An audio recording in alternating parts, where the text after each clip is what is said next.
Freedom and beauty to everyone. I am the Technomage and welcome to... Oh, yes! Yes! She-Hulk episode 9, final episode. And what a final episode it is. I mean, what a way to end this horrible, rubbish series with one of the worst episodes I've ever seen in my entire life. And I've seen bad series, I've seen bad anime, I've read bad manga, and I have seen some really bad final episodes, but this one takes the crown. It is horrible. And honestly, it is an insult to women, to the women in general, to the character of She-Hulk, and well, you will see what I mean. So, we begin this episode with this recreation of the classic The Hulk opening sequence from the classic series from the 60s, I think, 70s. And look how they characterize Jennifer Walters. Jennifer Walters, lawyer, millennial. Yes, and by the way, I'm going to come back to this part. And then we see her transform, and this is not CGI. They actually used a really muscular woman, I think, to portray her as She-Hulk, like they did on the classic series with Lou Ferrigno. And this is what we should have had on this series. Because they cannot say that they could not find a really tall and muscular woman to play as Jennifer Walters transformed into She-Hulk. But now we had that rubbish CGI work, and oh my, dear Lord. Anyway, that was just a dream sequence. Jennifer, because of her raging moment last episode, she's now in the superpower prison, and she gets out on bail, but she has to wear an inhibitor and she loses her job. And she also has to move out of her apartment and goes back to her parents, to her old room. And look the posters she has on her room. Legally Blonde and Erin Brockovich. Now I'm reading too much into this, but of course these are the inspirations for young Jennifer Walters when that inspired her to become a strong, independent woman lawyer. The story of a bimbo who manages to go to law school, and the woman who went to fight and beat a really large corporation thanks to her breasts. So anyway, she and her friends are looking into intelligentsia, trying to track down its members and its leader, Hulking. But a lot of things happening to her at the same moment, so she decides to go to Emil Blonsky's retire, because he gave her the offer of you're welcome anytime you want if you have problems. And Nikki uses a really embarrassing video that she received from Jennifer's mother to get into the intelligentsia webpage and try to contact the members of intelligentsia, and it worked. She gets invited to a private event, but the problem is only men can go, and so Nikki recruits Spock to go in her stead. And I'm going to stop a little bit on this part. Here we have this group that is all men. Every single person there is male. And I mean biological male. not just identifying as male, no, male. XY chromosome, male. And here the conversation they have.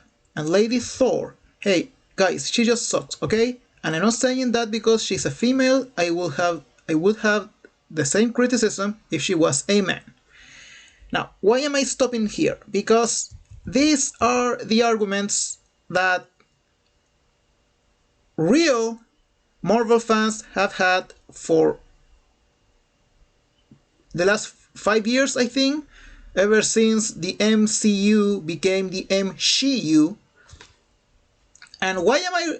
And you may be thinking, Technomage, you're reading way too much. What makes you think that Marvel is trying to attack the fans? Well, because they have been attacking fans since for the last 5 years, I think.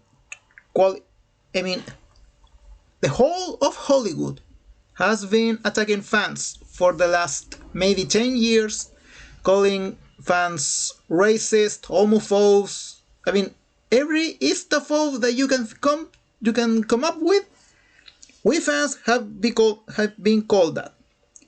And as we discovered on last episode, the big bad villain of this series, it's not Norman Osborn, it's not Titania, it's not Doctor Doom, it's not even Freak Bloody Galactus.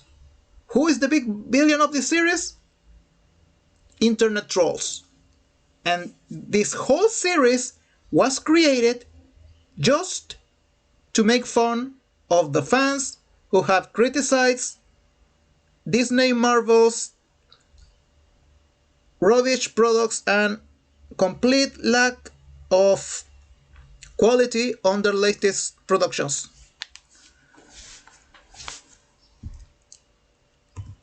And these are many of the arguments that actual fans have used to criticize Marvel's latest attempts at expanding the Marvel universe, which has been completely horrible. And then, what was his name? Tull appears, one of the blokes with whom She-Hulk had dates many episodes ago. I don't know if you remember him.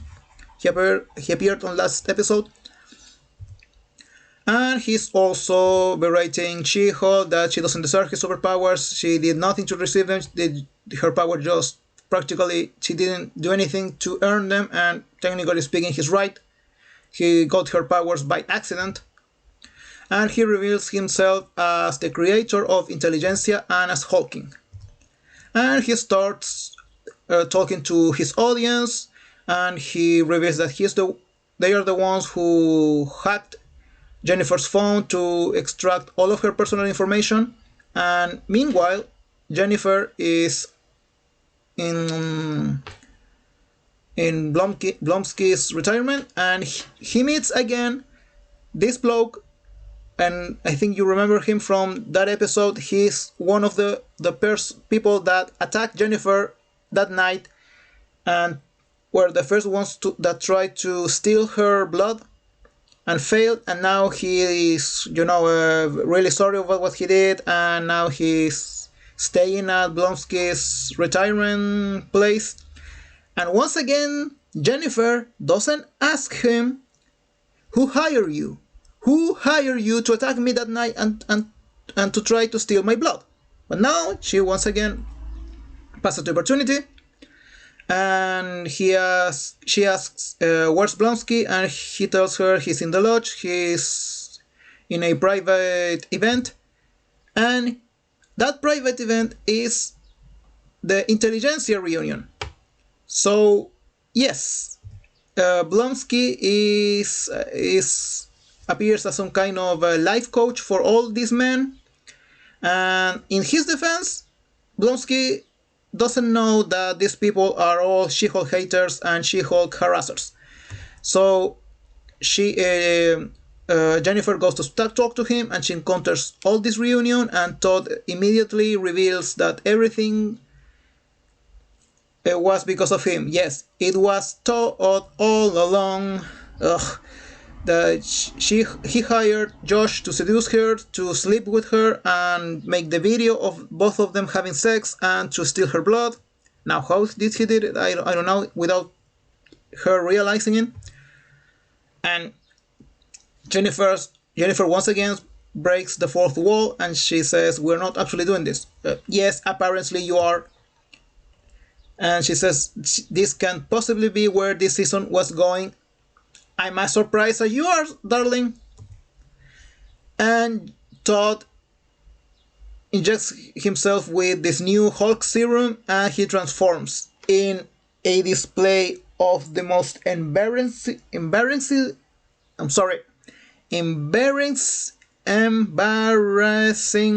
bad CGI I've ever seen. I mean, look at him, he looks ridiculous. This is rubbish, utter rubbish. And then Titania comes in, and also Bruce comes in, and Jennifer continues breaking the fourth wall because she can't understand anything that's going on. So she breaks the fourth wall. She transforms into She-Hulk, and she comes out of the Disney Plus menu. Yes, she not only breaks the fourth wall to talk to the audience, she broke the fourth wall and came to the real world, and she goes to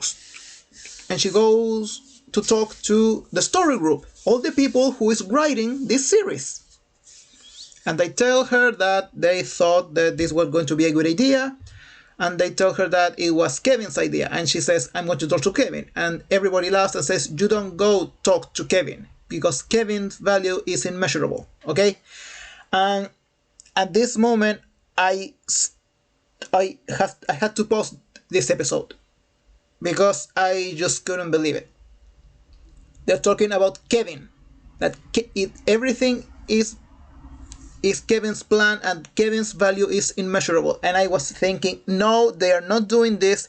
He cannot be this arrogant. Kevin Feige is not introducing himself in this series. So Jennifer goes to Kevin's office, and she encounters this really wide space, kind of a studio, where they are projecting all of these MCU moments, and we meet Kevin. And Kevin is an AI. That stands for Knowledge Enhanced Visual Interconnectivity Nexus. And before they can talk, he tells Jennifer that she has to transform because she's too expensive. They are running out of budget, and the CGI team already moved on to another project. As he says, he possesses the most advanced entertainment algorithm in the world, and he produces near perfect products. And this part actually made me laugh. This part genuinely made me laugh, because this is Disney Marvel making fun of itself. Well, actually they are still making fun of the fans, because we the fans have complained for years now that everything done in Hollywood and Disney and any other production company, it's made by committee.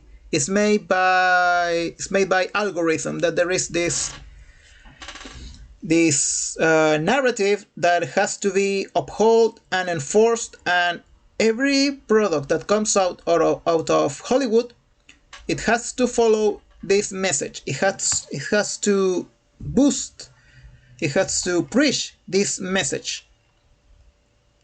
And now it seems that Disney Marvel is actually making fun of itself, saying that all of our latest products, latest MCU films and series have been made by this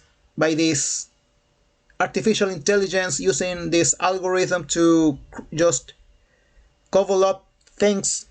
But they are not making fun of themselves. They are as I said, they are making fun of the fans.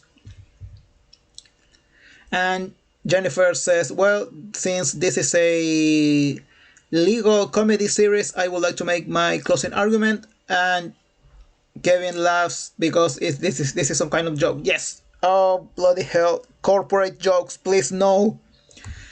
So she starts unraveling all of the ending that Kevin came up with.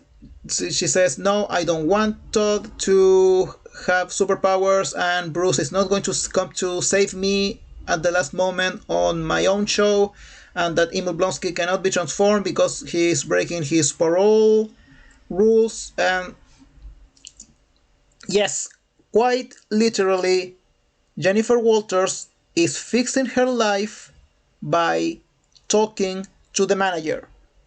Like, the manager in this case is this robot that creates all of the MCU projects, and she went to complain to the manager saying, I don't like where my life is going and I want to change the ending. She talked to the manager. This is the final fight of She-Hulk. She doesn't solve her problems, she doesn't come up with a plan to come out on top and defeat her enemies. She doesn't learn any lesson at all. She just complains to the manager. And she says that now that Bruce cannot be in here, and Kevin says, but we were going to introduce, and she says save it for the movie. And she says that she also wants Daredevil to appear again because she has needs. Wink, wink. And Kevin complains, now you obliterated the thrilling ending that Kevin formulated. And she says, well, I'm a Hulk, I smash things, Bruce smashes buildings, I smash fourth walls and bad endings. Yeah, sure, love, you are making a great job smashing this bad ending into a worst ending. And she also says, and sometimes my Murdoch, oh, fuck you, fuck you, fuck you, fuck you, fuck you, fuck you, fuck you, fuck you, fuck you, fuck you, fuck you. So she comes back to the real world, well, her world, and she tells Todd that she will see him in court, and Daredevil appears, but he arrives too late because everything is solved. And yes, they are a thing now, because next scene, Matt Murdock is at a barbecue with Jennifer's family. Ugh. So this is what all the fans were expecting, the return of Charlie Cox as Matt Murdock Daredevil on the MCU, and this is what they have reduced him to. He's just there to smash Jennifer. Oh, and Hulk appears and he introduces his son, Scar. That is why he was in outer space. Apparently he found out that he has a son and he brought him back to Earth. So they are introducing Planet Hulk. And the final message for Jennifer, her final statement on the series is, people like Todd Phelps have to be held responsible for their action. The message is that if you attack, harm, or harass innocent people, I'm coming for you. And who are they talking to about attacking, harm, or harass innocent people? Internet trolls. Maybe they are going later. They are going to release a statement saying, no, we are talking about all the people that harasses other people in social media. That's the message, that nobody. That supervillains come in many fashions and in many ways, and bad people doesn't have to be somebody with superpowers. It can be the person who is using the anonymity of the internet to harass other people. No, they are making fun of fans. Alright? All the people that have rightfully criticized Disney, Marvel, and the producers and writers and directors of all the Phase 4 of the MCU, that's what they are making fun of. That's what they are attacking. You and I, we are the villains of She-Hulk. Oh, and Wong sprung Emil out of prison and brought him to Kamartaj. And that is the end of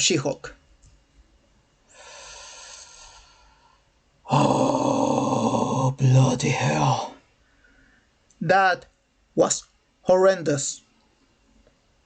I actually felt physical pain from watching this series. I mean, this particular episode. Because, I mean, what is there not to complain about this? All this series was about Jennifer. I mean, it's like they say at the beginning, Jennifer Walters, millennial.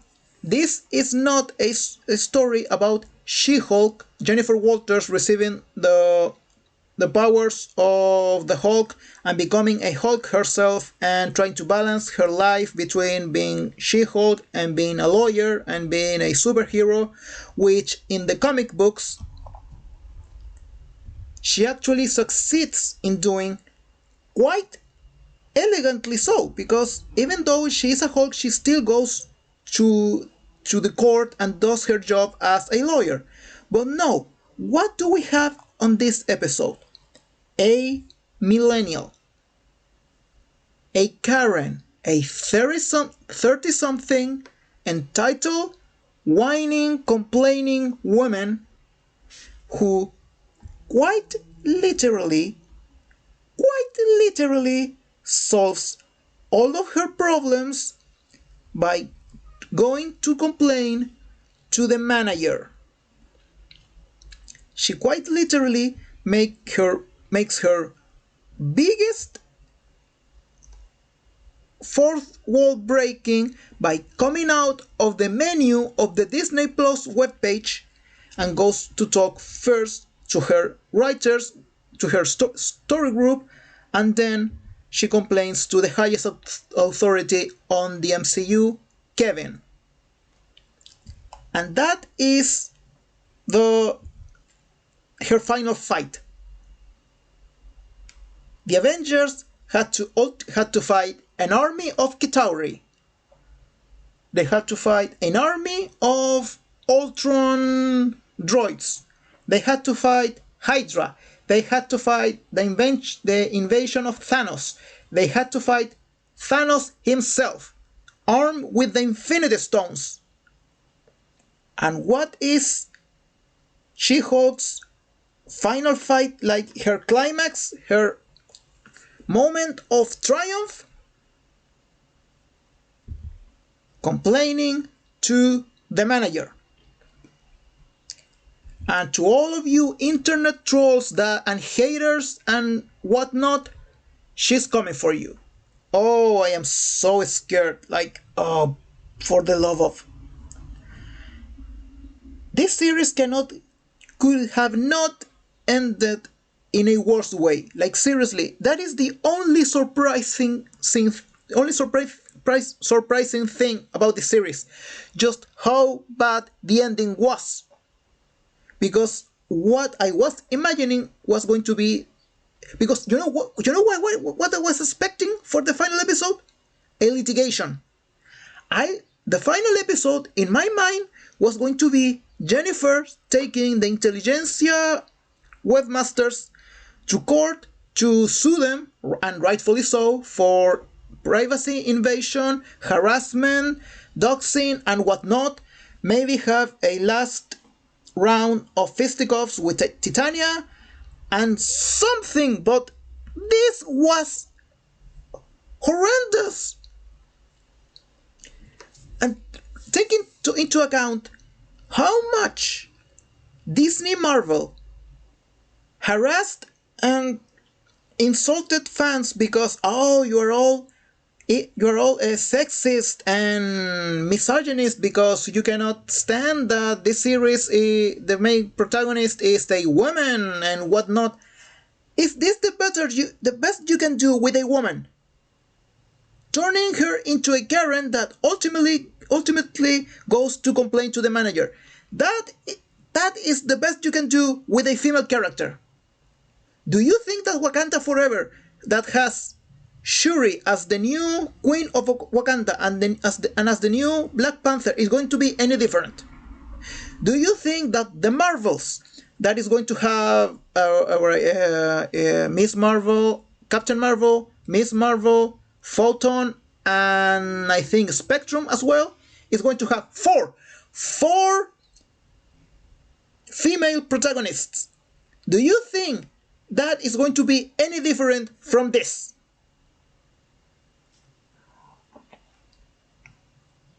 Oh. And then they have the goal to call us, the fans, misogynist and sexist, when they are the ones denigrating female characters to these depths. Because that is what they did to She-Hulk. They denigrated her. They turned her into a joke with absolutely no seriousness, agency, dignity, nothing. But anyway, this series is done. Now I just need to be done with the Rings of Power. By the way, how many episodes is the Rings of Power supposed to have? I mean, no. I mean, yes. This week it ends. It ends this week. Tomorrow, Friday, is the last episode of the Rings of Power. Tomorrow, this week, I'm free. I'm going to be free. I'm going to be free. Finally. This is the Technovision signing off. Thank you for watching. I will see you in the next video. Goodbye. I'm so happy.